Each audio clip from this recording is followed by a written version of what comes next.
Kami mengucap syukur kepadamu ya Tuhan, oleh karena kami sungguh merasakan penyertaan-Mu, kehadiran-Mu di tempat ini, terutama di hati kami, memenuhi kami dengan damai sejahtera dan sukacita. Kami bersyukur setiap kali ada kesempatan bagi kami mendengarkan firman. Kami tahu bahwa firman-Mu itu adalah firman yang hidup, yang berkuasa mengubah hidup kami. Karena itu kami memohon pertolongan Allah Roh Kudus, supaya kami dapat memahami firman-Mu dengan baik. Setelah itu kami dapat melakukan dalam hidup kami tiap-tiap hari. Kami semua hamba-hamba-Mu sedia mendengarkan firman-Mu dalam Kristus Yesus Tuhan kami. Amin. Silakan duduk Bapak Ibu yang dikasihi Tuhan.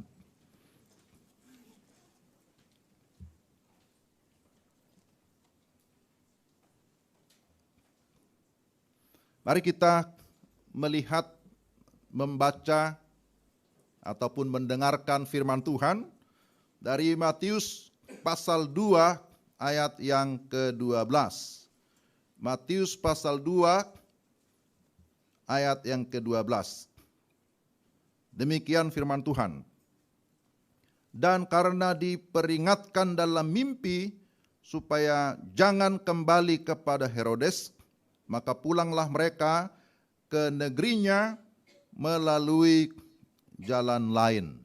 Demikian firman Tuhan. Selamat pagi Bapak Ibu yang dikasihi Tuhan. Shalom. Ya, puji Tuhan hari ini kita bisa berkumpul bersama-sama, baik yang hadir di tempat ini, juga yang mengikuti melalui Zoom.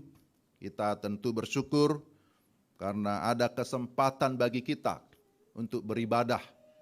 Bukan saja mengakhiri semester ini, tapi juga sekaligus merayakan Natal. Ya, saya diberikan kesempatan untuk menyampaikan firman Tuhan. Mohon izin hamba-hambanya ya. Ada di sini para senior tentu. Tetapi kita tetap meyakini bahwa setiap firman diberitakan itu memiliki kuasa. Saudara, ada tema yang sudah kita lihat di depan. Temanya agak-agak kebarat-baratan ya. Ya, jadi disebutkan walking in God's way. Berjalan di jalan Tuhan atau berjalan dalam pimpinan Tuhan. Kira-kira begitu ya. Jadi Bapak Ibu yang terkasih dalam Tuhan, kalau kita tadi mengikuti dari awal, saya kira ini penuh keseruan ya. Ya rasanya saya merasa lebih muda lagi. Kita dibawa kepada suasana remaja ya. Dengan penampilan semua para mahasiswa. Dan memang ya masa Natal itu adalah masa-masa yang sukacita mestinya. Dan saya berharap tidak ada di sini yang sedang berduka cita. Semua bersukacita, amin. Ya lihat dulu wajah teman-teman, benar enggak sukacita? Karena bilang senyum tidak bisa lihat senyumnya semua ya. Kecuali buka masker. Tapi bisa kelihatan dari raut wajah, dari mata. Ini tanda-tanda sukacita atau lagi sedang bergumul. Tugas-tugas belum selesai. Padahal ujian sudah selesai kan gitu ya. Jadi jangan sampai kita bernatal tapi pikirannya tugas saya belum selesai. Saya belum ujian ini. Ya, tinggalkan sementara itu. Mari kita fokus kepada ibadah ini, kepada firman Tuhan. Jadi tentu saya mengucapkan selamat Natal bagi kita semua, karena kita sedang merayakan Natal. Sudah berapa kali Bapak Ibu mengikuti perayaan Natal di tahun ini? Mungkin ada yang sudah lebih satu kali ya, ada 2, tapi kalau dihitung dari dulu udah banyak ya, udah banyak sekali. Jadi apa itu Natal? Kita sudah banyak ikuti kebaktian Natal, ibadah Natal, tapi Natal itu apa? Ya kalau dari arti katanya kita bilang itu kelahiran.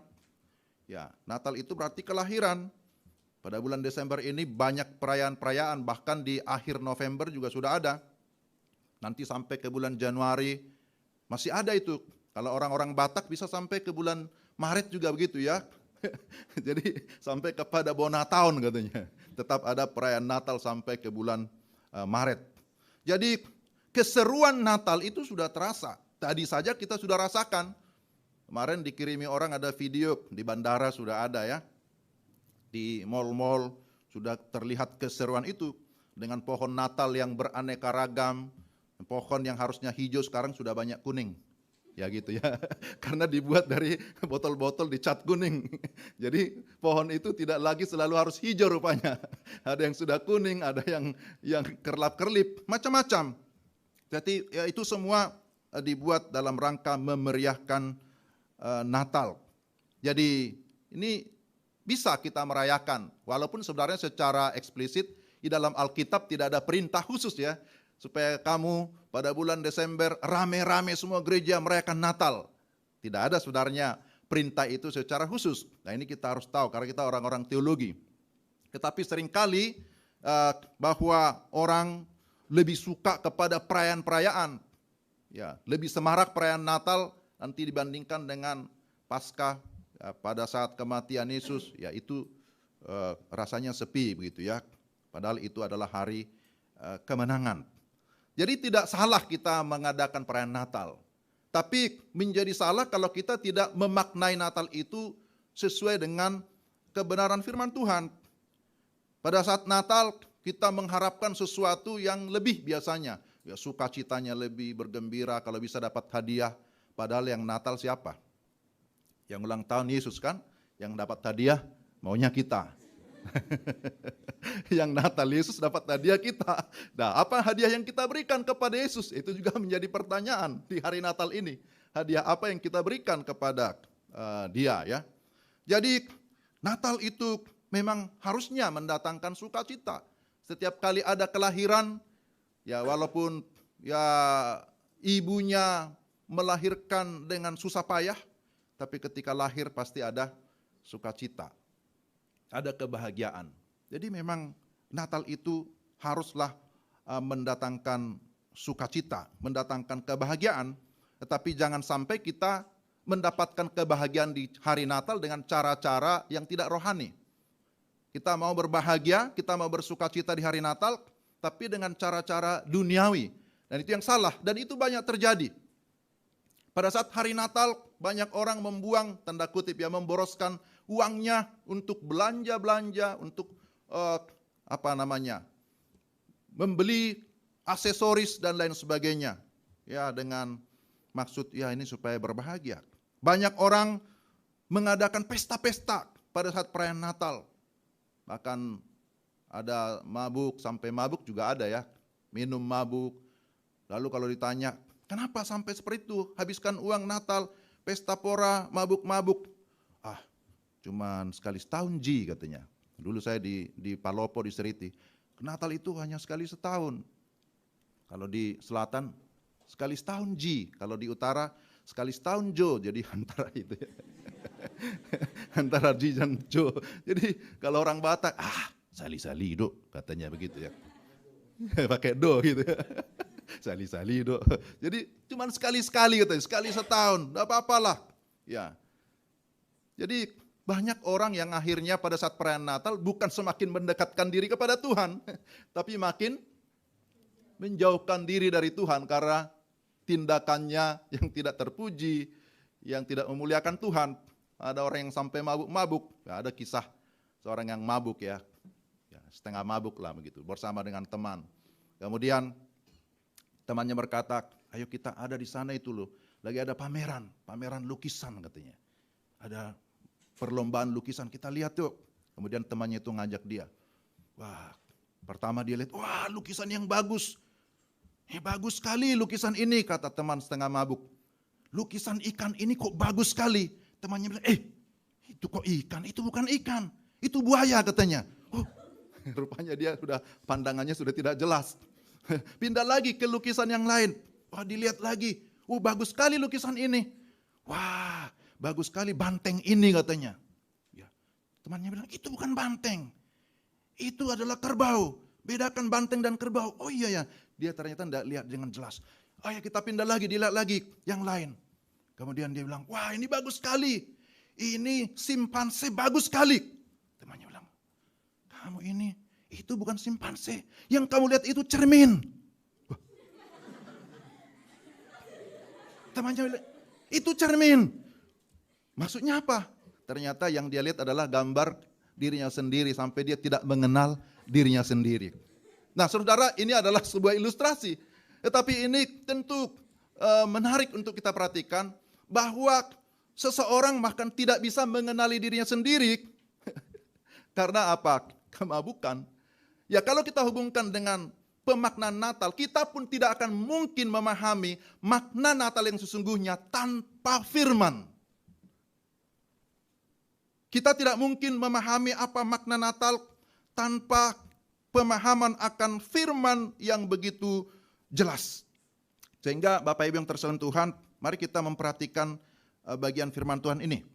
Mari kita mau memahami Natal yang sejati dengan pemahaman akan firman yang sejati, tentu dengan sikap hati yang benar. Karena itu sekali lagi kita harus memperhatikan firman Tuhan, mempelajari firman Tuhan dengan sungguh-sungguh. Tema kita walking in God's way. Melalui tema ini ada 3 hal saja. 3 saja yang akan saya sampaikan. Memang saya suka dengan angka 3. Biasanya terpengaruh dari Kairos. Selalu banyak angka 3 ya. 3 poin. Pertama, bagaimana walking in God's way? Pertama, berjalan dengan iman.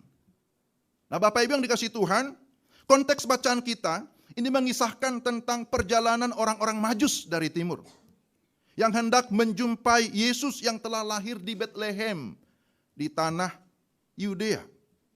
Lalu kemudian perhatikan ayat yang kedua, karena satu perikop ini nggak bisa dipisahkan. Ayat yang kedua, mereka bertanya-tanya, di manakah dia, raja orang Yahudi yang baru dilahirkan itu? Kami telah melihat bintangnya di timur, dan kami datang untuk menyembah dia. Perhatikan Bapak Ibu. Di sini dikatakan mereka bertanya-tanya, di manakah dia? Tadi ada drama singkat itu walaupun tidak kompak karena kurang persiapan ya. Tapi ya sudah, kita ngerti maksudnya apa ya. Ya kita memaklumi karena sambil ujian, sambil berlatih. Ya kemarin baru selesai ujian, hari ini langsung Natal ya. Tapi ya kita mengerti ini yang dimaksud ayatnya. Jadi pertanyaan di sini, di manakah dia? Ya, di manakah dia, raja orang Yahudi yang baru dilahirkan itu? Kami telah melihat bintangnya di timur. Bapak Ibu yang dikasihi Tuhan, bahwa orang-orang Majus disebutkan di sini, mereka mendapatkan petunjuk tentang Mesias. Mereka mendapatkan petunjuk tentang kelahiran Mesias. Dan mereka percaya. Padahal mereka adalah orang kafir. Mereka bukan orang Yahudi. Orang-orang Majus atau disebut dengan Magus atau Magos atau Magoi. Sebenarnya adalah kaum cendekiawan, kaum intelektual yang keahliannya bukan dalam bidang kitab suci, tentu bukan. Tapi dalam bidang perbintangan. Tapi mereka melihat ada tanda bintang di timur. Di timur ya. Dekat dengan timur. Bintangnya di timur. Dan mereka percaya bahwa itu adalah tanda khusus. Luar biasa. Mereka percaya. Dan karena itu mereka mau mencari bayi yang dilahirkan itu. Jadi kepercayaan mereka atau iman mereka itu mendorong mereka untuk mau mencari raja yang dilahirkan itu. Bapak Ibu, kita belajar, ketika kita belajar di dalam kelas bahwa ada 2 wahyu ya, ada wahyu khusus, ada wahyu umum, wahyu khusus. Jadi kita lihat di sini bahwa Allah bisa memakai wahyu umum, dalam hal ini bintang khusus, untuk bertemu dengan wahyu khusus. Luar biasa. Tuhan memakai bintang khusus untuk mereka bisa berjumpa dengan wahyu khusus. Wahyu khusus itu bicara tentang Yesus Kristus. Dan kita juga tentu mengingat, ya, sebagai contoh seperti di Mazmur 19, itu bicara tentang ada wahyu umum, langit menceritakan kemuliaan Allah dan seterusnya. Jadi Bapak Ibu yang dikasihi Tuhan, bahwa ada wahyu umum, tetapi itu tidak cukup untuk membawa orang kepada kepastian keselamatan. Maka pada akhirnya kita melihat bahwa orang-orang Majus juga membutuhkan firman, membutuhkan kitab suci untuk membawa mereka berjumpa secara pribadi dengan Yesus. Nah, kita kalau membaca bagian ini, ketika mereka dalam perjalanan kemudian sampai kepada Herodes, sampai ke istana, ketika mereka sudah sampai di istana, lalu apa yang terjadi? Kita lihat ayat yang ketiga, ayat yang keempat. Ketika Raja Herodes mendengar hal itu, terkejutlah ia beserta seluruh Yerusalem. Maka dikumpulkannya semua imam kepala dan ahli Taurat bangsa Yahudi, lalu dimintanya keterangan dari mereka, di mana Mesias akan dilahirkan. Lalu mereka berkata kepadanya, di Bethlehem, di tanah Yudea, karena demikianlah ada tertulis dalam kitab Nabi. Itu kutipan dari kitab Mika ya.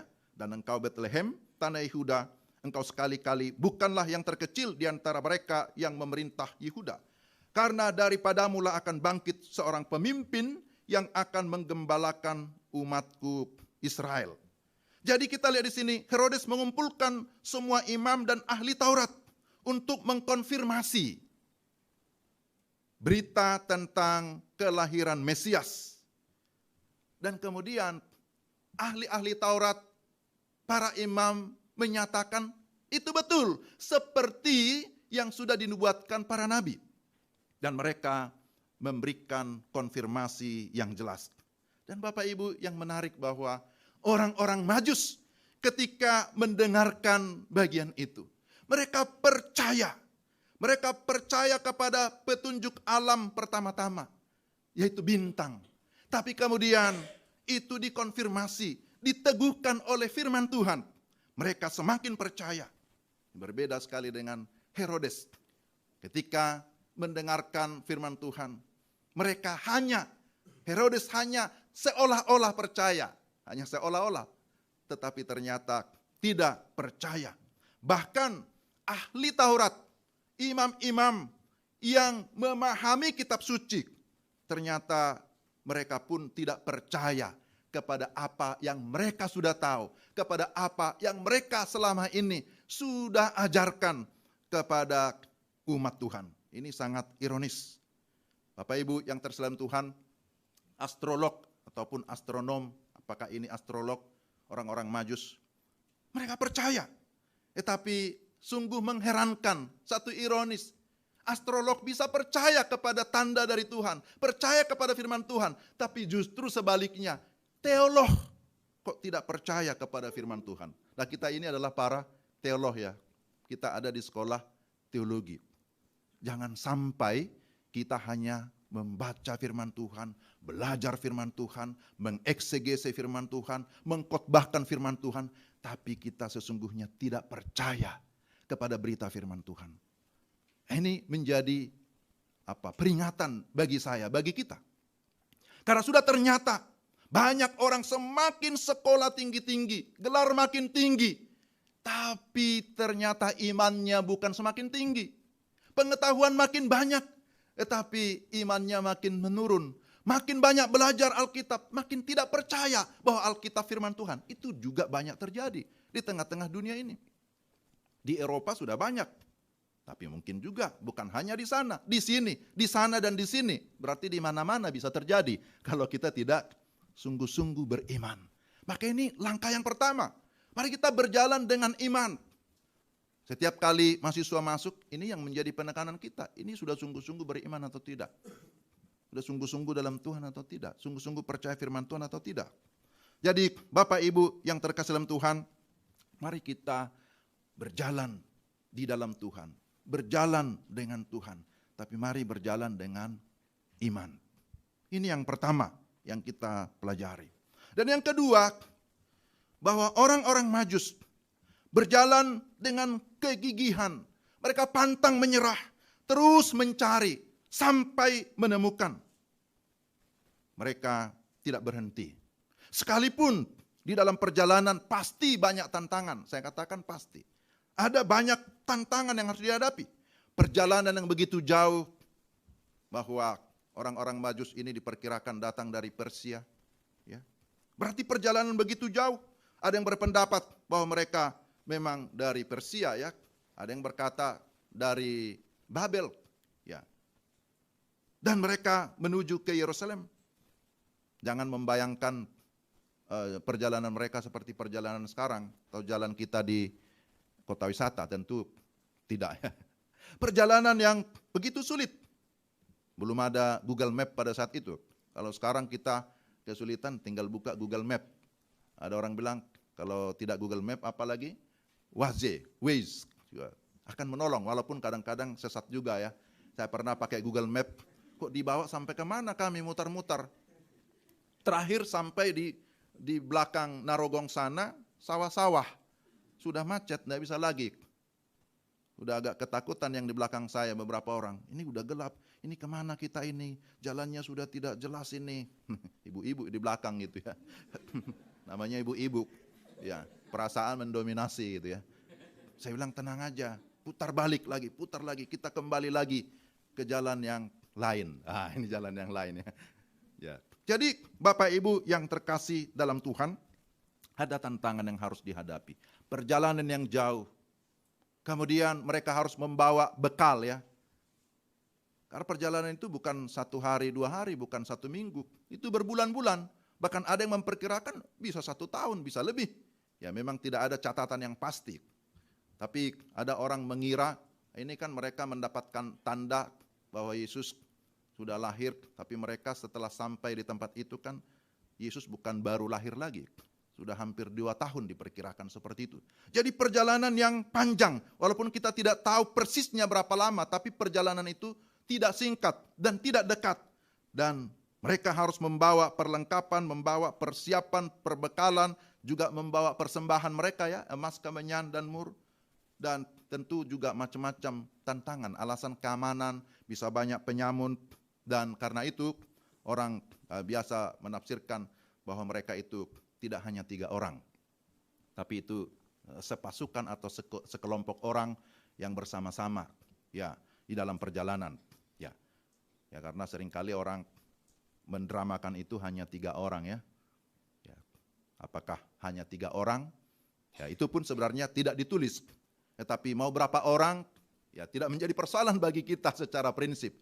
Ya tapi kebanyakan orang berkata bahwa memang tidak mungkin hanya 3 orang. Tapi mereka menjadi satu kelompok, satu pasukan yang harus berjaga-jaga dalam perjalanan karena perjalanan jauh, karena alasan keamanan, dan seterusnya. Ketika mereka sampai di kota Yerusalem, ternyata pencarian mereka belum berakhir. Awalnya mereka berpikir, oh sudah sampai di kota, sudah sampai di istana. Bukankah biasanya keturunan raja adanya di sekitar istana? Tetapi ternyata tidak demikian. Mereka belum berakhir sampai di situ. Mereka harus melanjutkan perjalanan sampai ke Bethlehem. Mereka terus mencari dan akhirnya menemukan. Jadi ini prinsip juga, pencarian yang sejati pasti akan menghasilkan penemuan yang sejati. Kalau kita sungguh-sungguh mencari, kita pasti akan menemukan. Itu firman Tuhan juga ya. Carilah, maka kamu akan mendapat. Itu firman Tuhan. Jadi prinsip bagi kita juga, kalau kita sungguh-sungguh mencari, ya termasuk dalam pembelajaran kita, pasti kita akan berhasil. Tapi bagaimana mungkin berhasil kalau kita tidak sungguh-sungguh? Enggak mungkin. Jadi Bapak Ibu yang terselam Tuhan, saya percaya sekali lagi bahwa kalau kita mencari apa yang Tuhan mau, mencari apa yang Tuhan kehendaki, maka pasti Tuhan akan memberikan. Ya, beda kalau kita mencari sesuai dengan kemauan kita. Tapi kalau kita mencari ataupun melakukan sesuatu, melayani sesuai dengan kehendak Tuhan, maka Tuhan pasti akan menolong. Amin. Ini penting. Saya selalu meyakini seperti itu. Sejak saya menyerahkan diri menjadi hamba Tuhan sampai dengan sekarang. Saya punya prinsip tetap harus berjalan bersama Tuhan, bergantung kepada Tuhan. Tidak mau meminta-minta. Yang saya cari ya Tuhan. Tuhan dengan caranya yang ajaib, saya sungguh merasakan itu. Walaupun kadang pengalaman saya pribadi, ada salah tafsir di tengah-tengah keluarga. Kalau Pak Andi itu mah gampang katanya. Gampang apanya? Penafsirannya sudah ke duniawi begitu ya. Dia kan anak istrinya anak tunggal katanya kan. Semuanya bisa. Waduh, rupanya orang berpikir lain. Padahal kenyataan yang kami hadapi lain, tidak seperti itu.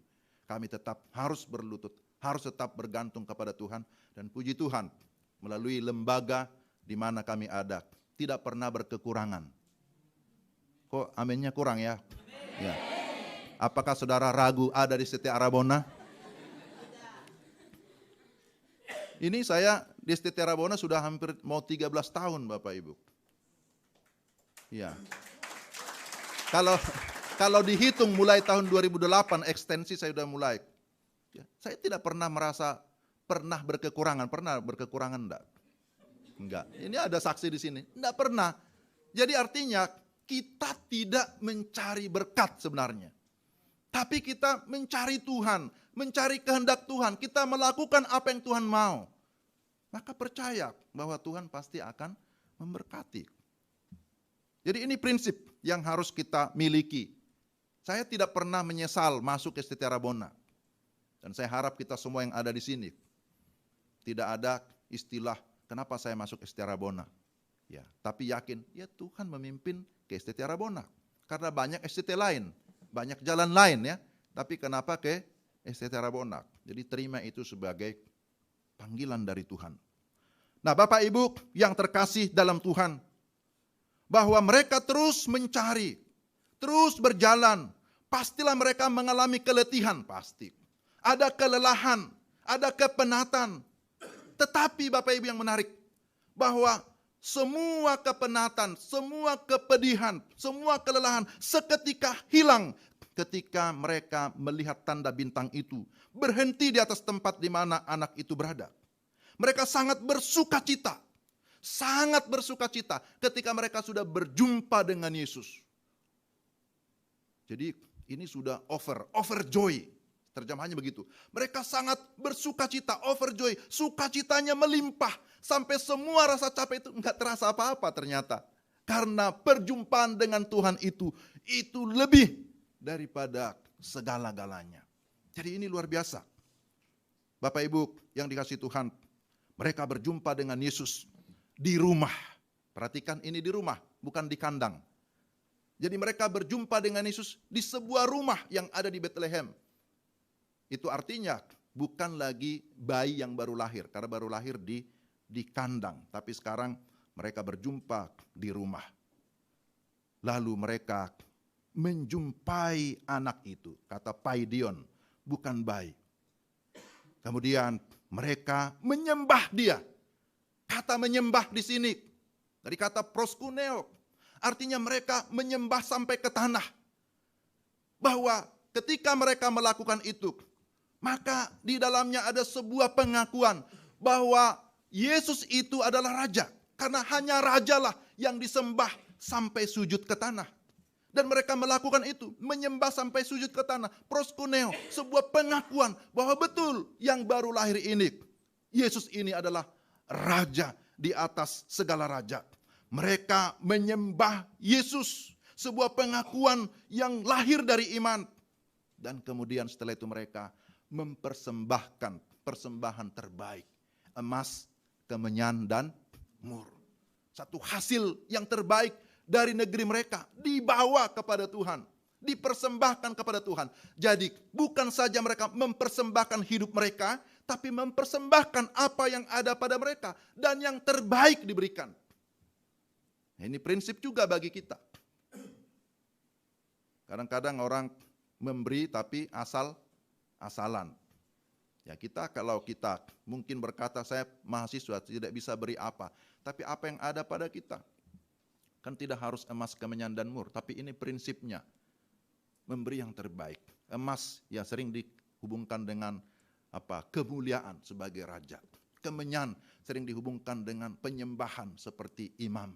Bahwa mur itu sering dihubungkan dengan wangi-wangian ketika mayat itu biasa dipakai. Jadi mau menunjukkan ya dari persembahan ini pengakuan bahwa Yesus itu adalah raja. Yesus itu adalah imam. Bahwa Yesus itu adalah juru selamat yang mati. Dan mereka mengakui itu semua di dalam pengakuan, penyembahan, dan persembahan mereka. Saudara yang terkasih dalam Tuhan, kita sekali lagi belajar dari orang-orang Majus ini. Bahwa orang Majus ini bukanlah orang Yahudi.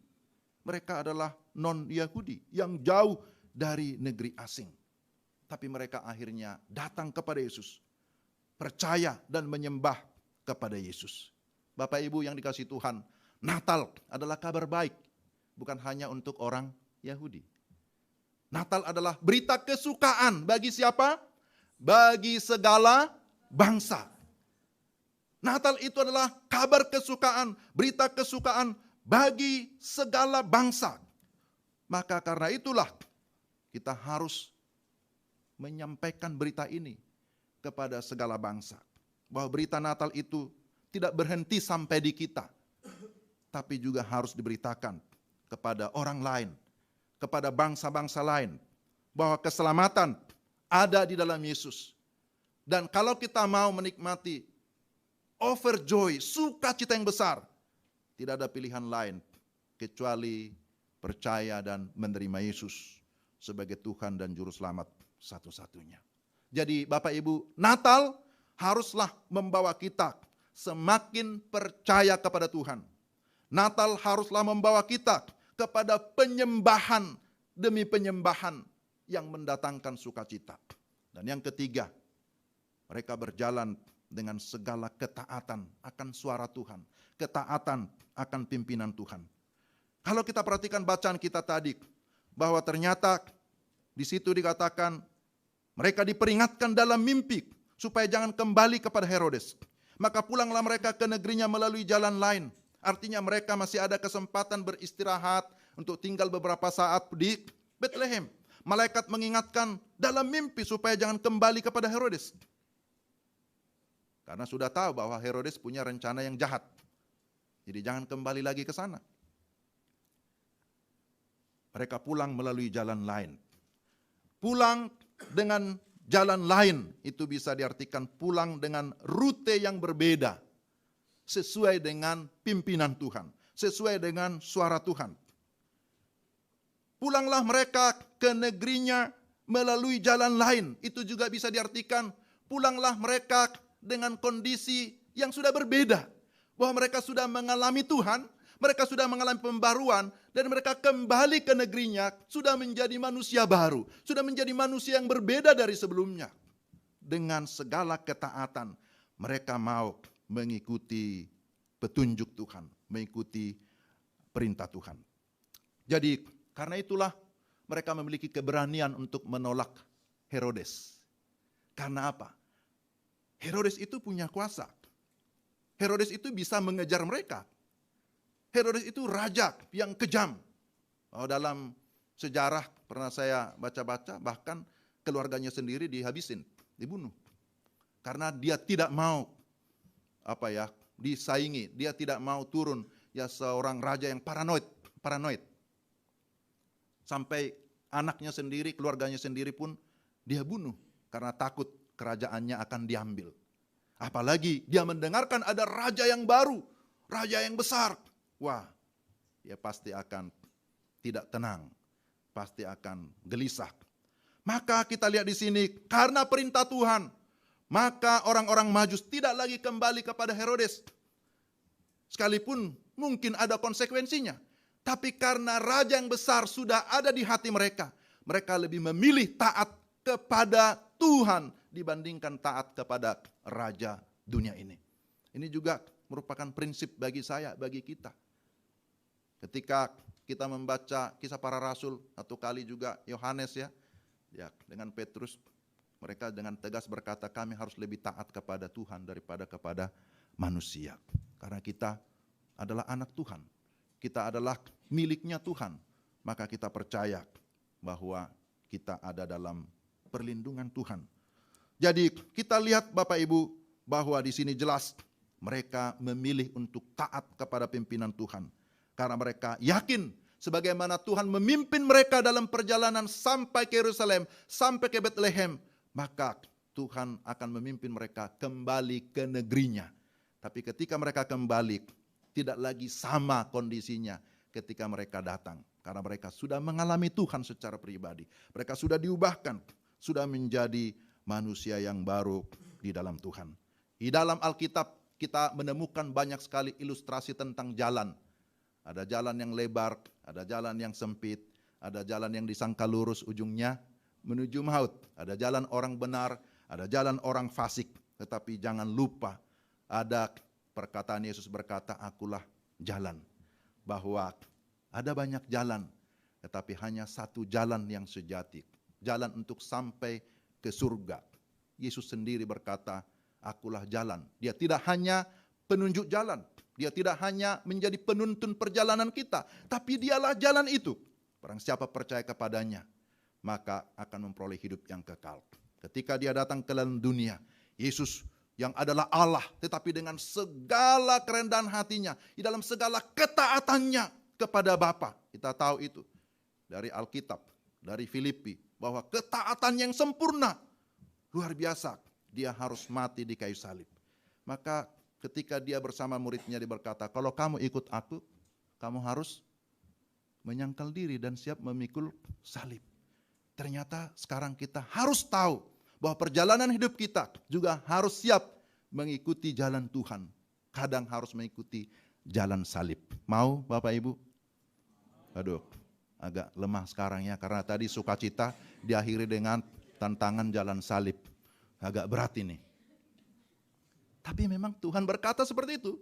Kalau kamu ikut aku, kamu harus menyangkal diri. Kemudian memikul salib dan mengikut aku. Mengikut dia, karena kita adalah muridnya. Tapi seperti apapun salib itu, kita tidak usah khawatir, kita tidak usah takut. Karena kita tahu kalau kita walking with God, berjalan bersama dengan Tuhan, maka kita akan aman sampai ke tujuan. Amin. Dia akan memberikan kita kekuatan sekalipun ada penderitaan, ada tantangan di tengah-tengah dunia ini. Tapi dia berjanji menyertai kita ketika kita taat melakukan amanatnya.